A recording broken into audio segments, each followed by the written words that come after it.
जोटी बसिले जो रथरे बसिले से रथर उच्चता केते जगन्नाथ महाप्रभुंकर रथर उच्चता हूँ 44 फुट 2 इंच।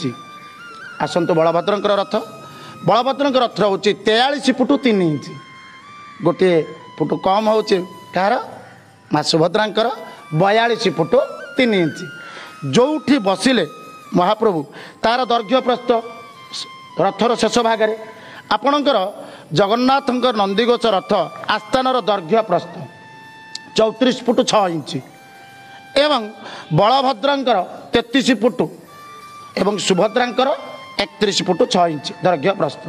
ये जो 34टा जगन्नाथंकर कहीं आप मन रखु नीलचक्र 34 फुट व्यास परिधि 34 फुट रोचे अरुण स्तंभ 34 फुट 6 इंच रोचे महाप्रभुंकर कौनटा जो रथर दैर्घ्य प्रस्थ।